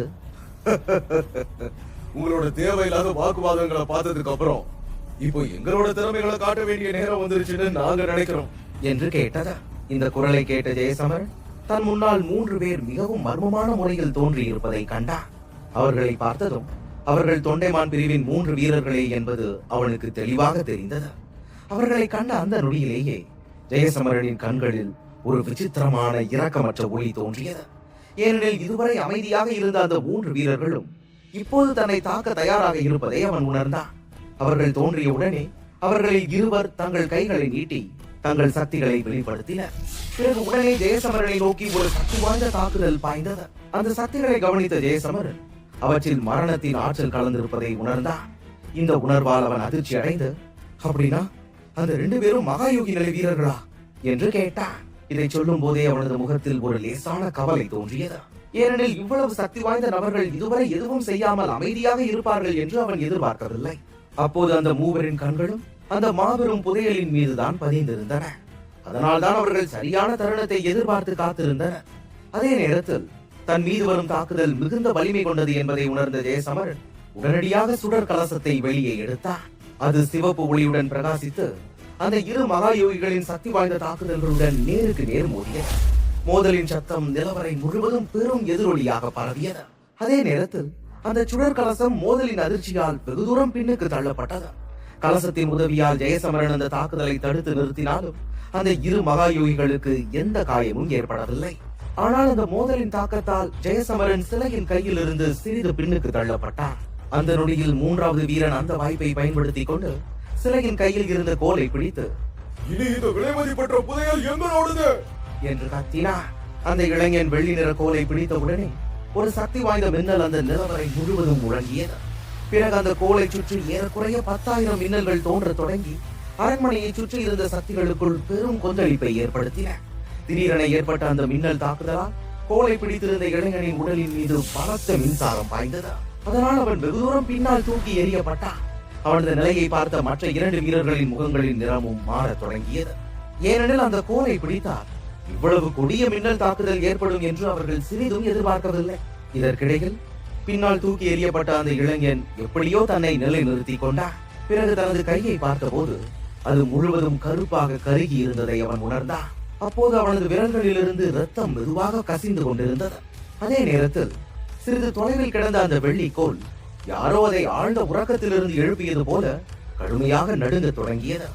பிறகு ஒரு சில நொடிகள் கழித்து அதை சுற்றிலும் மின்னலின் கர்ஜனை கேட்க தொடங்கியது. அதைத் தொடர்ந்து அந்த கோல் திடீரென பறந்து ஒரு பிரம்மாண்டமான மின்னல் கற்றையாக மாறியது. தூரத்திலிருந்து பார்க்கும்போது அது மிக முக்கியமான மந்திர சக்தி கொண்ட மின்னல் மிருகம் போல தோன்றியது. அடுத்த நொடியில் அந்த பிரம்மாண்டமான மின்னல் உடனே கர்ஜித்தது. பின்னர் அது முன்னோக்கி நகர்ந்து நிலவரையில் இருந்த பலரை தாக்க தொடங்கியது. அந்த தாக்குதல்கள் மிகவும் கொடியவையாக இருந்தன. அதன் காரணமாக நிலவரை முழுவதும் குழப்பம் ஏற்பட்டது. அங்கிருந்த வீரர்கள் உயிரை காப்பாற்ற இங்கும் அங்கும் ஓடுவதை காண முடிந்தது. அந்த சமயத்தில் இனியாவும் ஜெயசமரனுக்கு அருகில் வந்தாள். அந்த கோல் மின்னல் பேரழிவாக மாறியதை பார்த்தவுடன் அவள் பதட்டத்துடன், சமரனா, இந்த மின்னல் கோலுக்கு ரொம்ப ஆபத்தான சக்திகள் இருக்குது, அதனால இதை நம்மால தொடக்கூட முடியாது என்றாள். இதற்கிடையில் ஜெயசமரனும் அந்த விசித்திரமான சக்தியை மிக கவனமாக உணர முயன்றார். பிறகு அந்த மின்னலின் அபரிமிதமான வலிமை யாராலும் எளிதில் கட்டுப்படுத்த முடியாத மின்னலை தாங்கும் பண்டைய குறியீட்டின் சக்திதான் என்பதை அவன் அடையாளம் கண்டு கொண்டான். அதே நேரத்தில் அந்த மின்னல் தாக்குதலால் பல வீரர்கள் கொல்லப்பட்டிருந்தனர். பலர் கடுமையாக காயமடைந்திருந்தனர். இதனால் யாருக்கும் அதன் அருகில் செல்ல துணிவு இல்லை. தொண்டைமான் பிரிவின் 3 வீரர்களும் மற்ற சக்தி வாய்ந்த பிரிவுகளின் பெரியவர்களும் கூட அந்த இடத்திலிருந்து விலகிச் சென்றனர். யாருக்கும் கருணை காட்டப் போவதில்லை என்பது போல அந்த மின்னல் இடைவிடாது கர்ஜித்துக் கொண்டே இருந்தது. இந்த காட்சியை பார்த்துக் கொண்டிருந்த ஜெயசமரன் அந்த மின்னலுக்கு அருகில் செல்ல யாரும் தயாராக இல்லை என்பதை கவனித்தார். அடுத்த நொடியில் அவனது கண்களில் ஒரு விசித்திரமான ஒளி மின்னியது. பிறகு எந்த தயக்கமும் இல்லாமல் அவன் அந்த மின்னல் கற்றையை நோக்கி அதிவேகமாக நகரத் தொடங்கினான். இந்த முறை ஜெயசமரனை தடுக்க யாரும் முயற்சிக்கவில்லை. மாறாக பலரின் முகங்களில் ஏளனமான சிரிப்பு தோன்றியது. ஏற்கனவே பல சக்தி வாய்ந்த வீரர்கள் அந்த மின்னலால் உயிரிழந்திருந்த நிலையில் ஜெயசமரன் அவர்களை விட பலவீனமானவன் என்றே அனைவரும் நினைத்தனர். அதனால் அவனது வேதனையான முடிவை காண பலர் ஆவலுடன் காத்திருந்தனர். அந்த சமயத்தில் அவர்கள் அனைவரின் கண்களுக்கு முன்பாகவே ஜெயசமரன் தனது கையை நீட்டி மின்னல் மன்னனின் கோலை மெதுவாக பிடித்தார். அவன் அந்த கோலை தொட்டவுடனேயே அபாயகரமான மின்னல் கர்ஜனை மீண்டும் முழங்கியது. அதே நேரத்தில் மிக ஆபத்தான சக்திகள் எல்லா திசைகளிலும் பரவத் தொடங்கின. அந்த நொடியிலேயே ஜெயசமரன் அளவிட முடியாத வேதனையை உணர்ந்தான். உடனே அவனது கை எரிந்து மெதுவாக கருப்பாக மாறத் தொடங்கியது. அப்போது ஜெயசமரன் தனது சக்கரங்களில் இருந்து அழிவின் சக்திகளை இழுத்து வெளியே கொண்டு வந்தான். பிறகு அந்த சக்திகளை நேரடியாக அந்த கோலுக்குள் செலுத்தியபடியே, உன்கிட்ட மின்னலை தாங்கும் பண்டைய குறியீட்டோட கொஞ்சம் சக்திகள் மட்டும்தான் இருக்கு, ஆனா என்கிட்ட பண்டைய அழிவு குறியீட்டோட முழு சக்தியும் இருக்கு, அதனால உன்னால என தோற்கடிக்க முடியாது என்றார். உடனே மின்னல் கோல் அவனது கைகளில் நெளிய தொடங்கியது. அதை பார்த்தாலே யாருடைய முகத்தையும் மாறச் செய்யக்கூடிய அளவிற்கு ஆபத்தான சக்திகள் அவனது கைகளை தாக்கின. அந்த சக்திகள் மிகுந்த வலிமையுடையவையாக இருந்ததா கோலை சுற்றி உள்ள பகுதியே மங்க தொடங்கியது. அந்த சமயத்தில் ஜெயசமரனின் கைகள் இரத்த சிவப்பாக மாறியிருந்தன. ஆனால் இவ்வளவு மின்னலை தாங்கிய பிறகு அவனது கைகள் மெதுவாக மரத்து போனதால் சில கணங்களுக்கு முன்பிருந்த கொடிய வலி இப்போது அவனுக்கு தெரியவில்லை. இருந்தாலும் அழிவின் சக்திகளின் துணையுடன் அந்த கோலை தன்னுடையதாக்கிக் கொள்ளும் முயற்சியை மட்டும் அவன் விடவில்லை. அப்போது அங்கே பல இடங்களில் வெடிப்புகள் ஏற்பட்டன. அதைத் தொடர்ந்து அந்த மின்னல் கோல் அழிவின் சக்திகளை அழிக்க முயன்றது. ஏனெனில் அந்த மின்னல் சக்திகள் ஒரு பண்டைய குறியீட்டிலிருந்து உருவானவை என்பதால் அவையும் மிகுந்த வலிமையுடையவையாக இருந்தன. ஆனால் இன்று அந்த ஆபத்தான சக்திகள் தங்களுக்கு நிகரான ஒன்றை சந்தித்திருந்தன. அதனால் எவ்வளவு சக்தி வாய்ந்த தாக்குதல்கள் இருந்த போதிலும் அழிவின் சக்திகள் சிறிதும் அசையவில்லை. பிறகு சிறிது நேரம் கழித்து அந்த மின்னல் சக்திகள் மெதுவாக பலவீனம் அடைய தொடங்கின. அதே நேரத்தில் அழிவின் சக்திகள் முழுமையாக அந்த கோலை ஆட்கொண்டன. இப்போது ஜெயசமரன் அந்த பெரிய கோலை உறுதியாக பிடித்திருந்தான்.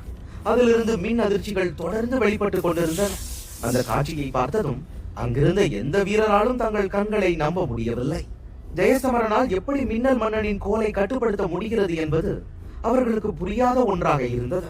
அடுத்த நொடியில் அனைவரின் திகைப்பான பார்வைகளுக்கு இடையில் ஜெயசமரனின் மூடியிருந்த கண்கள் மெதுவாக திறந்தன. அப்போது அவனது உதடுகளில் ஒரு லேசான புன்னகை தோன்றி, உன்னோட உண்மையான வடிவத்துக்கு இப்ப திரும்ப என்றான். அவன் இதை சொன்ன உடனே ஆயிரக்கணக்கான அடி நீளம் இருந்த அந்த மின்னல் சுருங்கி மீண்டும் மின்னல் கோலாக மாறியது. ரத்தம் தோய்ந்த கைகளால் ஜெயசமரன் அந்த கோலை பிடித்திருந்தான். அப்போது அவனது கண்களில் மறைக்க முடியாத பேரானந்தம் நிரம்பி இருந்தது. அதே ஆனந்தத்துடன் அவன் அந்த கோலை உன்னிப்பாக பார்த்தான். அது அறியப்படாத ஒரு பொருளால் செய்யப்பட்டதாக தெரிந்தது. ஆனால் அது பளபளப்பான வெள்ளி நிறத்தில் இருந்தது. அதன் மேல் விசித்திரமான மின்னல் முத்திரைகள் பொறிக்கப்பட்டிருந்தன. மொத்தம் அதில் 8 முத்திரைகள் இருந்தன. அதே நேரத்தில் அந்த கோல் அதன் உரிமையாளரால் உலகின் மின்னலையே கட்டுப்படுத்த முடியும் என்று சொல்லும் அளவிற்கு அளவற்ற மின்னல் சக்தியை கொண்டிருந்தது. இதற்கிடையில் ஆச்சரியமும் பொறாமையும் கலந்த பார்வைகளுடன் பலர் ஒரே நேரத்தில், இந்த பையன் உண்மையிலேயே மின்னல் மன்னனோட கோலை கட்டுப்படுத்திட்டானா? ஆனா அவன் இதை எப்படி பண்ணானா என்று கேட்டார்கள். ஜெயசமரன் அந்த கோலை முழுமையாக கட்டுப்படுத்துவதை பார்த்த அந்த நொடியிலேயே தொண்டைமான் பிரிவின் 3 வீரர்களின் வாய்கள் ஆச்சரியத்தில் திறந்தபடியே நின்றன. மூவரும் அந்த அரிய வாய்ப்பை எப்படியாவது தங்களுக்கு சாதகமாக பயன்படுத்திக் கொள்ள வேண்டும் என்ற எண்ணத்தில் இருந்தனர்.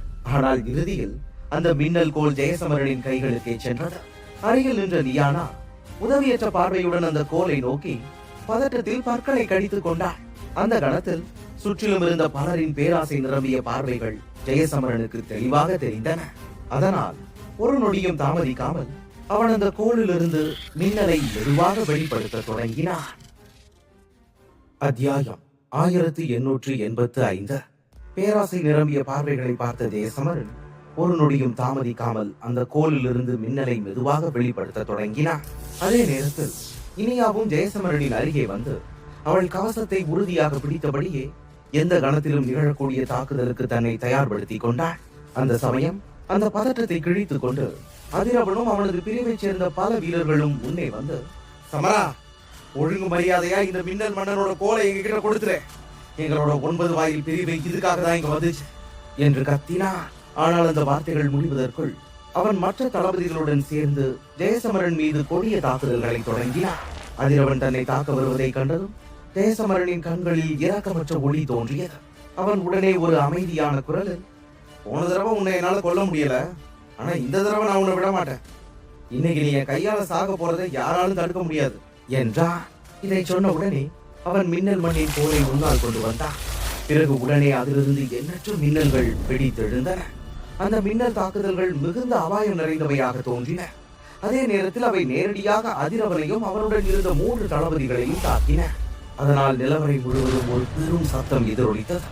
அதன் பின்னர் அதிரவனும் அவனது தோழர்களும் உடல் முழுவதும் சிவந்து போன நிலையில் வாயிலிருந்து ரத்தம் வழிய அதிவேகத்துடன் பின்னால் சென்று விழுந்தனர்.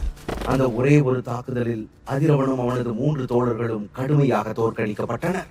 இந்த காட்சியை பார்த்ததும் அங்கிருந்த அனைவரின் முகங்களிலும் கவலை வெளிப்பட்டது. ஏனெனில் இந்த சண்டை நிலவரைக்கு வெளியே நடந்திருந்தால் ஒரே தாக்குதலில் 4 வரையும் இப்படிப்பட்ட நிலையில் ஜெயசமரனால் தள்ளி இருக்க முடியாது என்பது அவர்களுக்கு தெரியும். ஆனால் அவன் கைகளில் மின்னல் மன்னனின் கோல் இருந்ததால் நிலவரைக்குள் அவனால் அது சாத்தியமானது. அதிரவனையும் மற்ற மூவரையும் ஜெயசமரன் இவ்வளவு மோசமாக காயப்படுத்தியதை பார்த்ததும் 9 வாயில் பிரிவின் மூத்தவரின் முகத்தில் கடும் அதிருப்தி தோன்றியது. அப்போது அவர் கோபமாக, ஏய் சமரா, நான் உன்னை இன்னைக்கு சும்மாவே விட மாட்டேன்டா என்று கத்தினார். இதை சொன்னவுடன் அவரது உடலிலிருந்து மரண சக்திகள் உட்பட பலவிதமான சக்திகள் ஒரே நேரத்தில் வெளியேற தொடங்கின. பிறகு அவற்றை தனது முஷ்டிக்குள் அடக்கிக் கொண்டு அந்த முதியவர் ஜெயசமரனை நோக்கி அதிவேகமாக பாய்ந்தார். அதே நேரத்தில் பெரும் சக்தியுடன் அந்த முதியவர் தன்னை நோக்கி வருவதை கண்ட ஜெயசமரனும் தன் கைகளில் இருந்த கோலை சுழற்ற தொடங்கினார். உடனே எண்ணற்ற மின்னல் கீற்றுகள் உருவாகி மரண சக்திகளுடன் நேரடியாக மோதின. அப்போது அந்த நிலவரையில் ஒரு பயங்கரமான சக்திகளின் மோதல் ஒன்று வெடித்தெழுந்தது. அதன் அதிர்ச்சியில் ஜெயசமரனின் உடல் வெகு தூரம் பின்னால் தூக்கி எறியப்பட்டது. சில கணங்களுக்கு பிறகு அவன் தன்னை நிலைநிறுத்தி பார்த்தபோது பின்னுக்கு தள்ளப்பட்டிருந்தாலும் அந்த முதியவரின் தாக்குதலை தடுத்து நிறுத்தி இருப்பதை உணர்ந்தான். இதை கண்டதும் அவன் முகத்தில் ஒரு பெரிய புன்னகை மலர்ந்தது. ஏனெனில் தனது தற்போதைய சக்திகளால் ஒரு உச்ச மகாயோகி ஆன்மாவுடன் நேரடியாக போட்டியிட முடியாது என்றாலும் இந்த மின்னல் மன்னனின் கோலால் அது சாத்தியம் என்று அவனுக்கு தெளிவாக தெரிந்தது. மறுபுறம் அந்த முதியவரின் முகத்தில் ஒரு கலக்கம் தோன்றியது. ஏனெனில் முந்தைய மோதல் அவரையும் சற்று அதிர்ச்சி அடைய செய்திருந்தது. எல்லாவற்றிற்கும் மேலாக இப்போது ஜெயசமரனால் அவரை நேரடியாக எதிர்க்க முடிகிறது என்ற உண்மை அவரை குழப்பியது. 9 வாயில் பிரிவின் உச்ச மகாயோகியின் தாக்குதலை ஜெயசமரன் இவ்வளவு திறமையாக தடுத்து நிறுத்தியதை கண்டதும் நிலவரையில் இருந்த அனைவரும் அமைதியாகி போனார்கள். அந்த அமைதியை உடைத்து அந்த முதியவர் கோபம் நிறைந்த குரலில், ஏய் சமரா, நீ எங்களை மட்டும் இல்ல 9 வாயில் பிரிவையும் முழுசாதான் எதிர்க்கிற. இப்படி எல்லாம் பண்றதுனால நீ உனக்கு எவ்வளவு பெரிய சிக்கலை உருவாக்கிக்கிறேன்னு உனக்கு தெரியுமா? இந்த இடத்தை விட்டு நீ வெளியே போன உடனே 9 வாயில் பிரிவு உன்னால கற்பனை கூட பண்ண முடியாத காரியங்களை உனக்கு பண்ணும் என்றார். ஆனால் அவரது மிரட்டல்களை பொருட்படுத்தாமல் ஜெயசமரன் தனது கைகளில் இருந்த கோலை அமைதியாக பார்த்தான். பின்னர் ஒரு உறுதியான குரலில், இந்த மாதிரி மிரட்டல்கள் என்கிட்ட பலிக்கும்னு நீ எதை வச்சு நினைக்கிற? அசுர காற்று பிரிவும் இதே மாதிரி வார்த்தைகளை தான் சொன்னாங்க. ஆனா இன்னைக்கு வரைக்கும் அவங்களால என்னோட ஒரு முடிய கூட அசைக்க முடியல என்றார். இதை கேட்ட நொடியில் அந்த முதியவரின் கண்களில் ஒரு பயங்கரமான நோக்கம் மின்னியது. அப்போது அவர் பற்களை இறுக்கமாக கடித்தபடியே, அந்த கோலை நீ அமைதியா எங்க கிட்ட ஒப்படைச்சிட்டா நமக்கு நடுவுல இருக்கிற இந்த பகைய நான் இதோட மறந்துறேன்னு உனக்கு உறுதி அளிக்கிறேன். ஒரு சக்தி வாய்ந்த பிரிவை தன்னோட எதிரியா வச்சுக்க யாரும் விரும்ப மாட்டாங்கன்னு நான் நினைக்கிறேன். அதனால இந்த மாதிரி ஒரு பொன்னான வாய்ப்பை தவற விடாம அந்த மின்னல் மன்னனோட கோலை என்கிட்ட கொடுத்துரு என்றார். ஆனால் அந்த வார்த்தைகள் முடிவதற்குள் அதிரவனின் முகம் முழுவதும் நிறம் மாறியது. அவன் ஏதோ சொல்ல வாய் எடுத்தான். அதற்குள் அந்த முதியவர் தனது கையை உயர்த்தி அவன் பேச முடியாதபடி தடுத்தார். இதனால் அதிரவனால் உதவியற்ற நிலையில் பற்களை கடிப்பதை தவிர வேறு எதுவும் செய்ய முடியவில்லை. அதே நேரத்தில் அந்த முதியவரின் வார்த்தைகளை கேட்ட ஜெயசமரனின் புன்னகை மேலும் விரிந்தது. பிறகு அவன் தெளிவான குரலில், இங்க பாருங்க, நான் யாரையும் சண்டைக்கு தூண்ட விரும்பல. ஆனா உங்க எல்லாருக்கும் ஒரு விஷயத்தை மட்டும் சொல்லிக்கிறேன். இங்க இருக்கிற எந்த வீரனாவது இந்த மின்னல் கோலை என்கிட்ட இருந்து பிடுங்கணும்னு நினைச்சா நான் கொஞ்சம் கூட யோசிக்காம அவங்களை நரகத்துக்கு அனுப்பி வச்சிருவேன் என்றான். ஜெயசமரன் கோலை ஒப்படைக்க மறுத்ததோடு மட்டுமல்லாமல் அனைவர் முன்னிலையிலும் தன்னை வெளிப்படையாக அவமானப்படுத்தியதை கண்ட அந்த முதியவர் கடும் கோபத்தில் மூழ்கினார். இறுதியில் தனது கட்டுப்பாட்டை இழந்த அவர் ஜெயசமரனை தாக்க முன்னேற தொடங்கினார். அப்போது அவரது கண்களில் கொலைவெறி தெளிவாக தெரிந்தது. அதோடு அவர் இப்போதே ஜெயசமரனை ஈவு இரக்கமின்றி கொல்லவே விரும்பினார். ஆனால் அந்த கொலைவெறியுடன் அவர் நெருங்கி வருவதை பார்த்த போதும் ஜெயசமரனின் முகத்தில் ஒரு துளி பயமும் தோன்றவில்லை. மாறாக அவன் தனது கையை மெதுவாக அசைத்து வானழிப்பான் சடலத்தை வரவழைத்தான். அதே நேரத்தில் அவனது கையில் இருந்த மின்னல் மன்னனின் கோலிலிருந்து மின்னல்கள் தொடர்ந்து பாய தொடங்கின. வானழிப்பான் சடலம் வெளிவருவதை கண்டதும் அந்த முதியவரின் முன்னேறும் வேகம் சற்றே தளர்ந்தது. ஏனெனில் முன்பு அந்த சடலம் 2 மகாயோகிகளின் தாக்குதல்களை எவ்வாறு தடுத்து நிறுத்தியது என்பதை அவரே அவரது கண்களால் பார்த்திருந்தார்.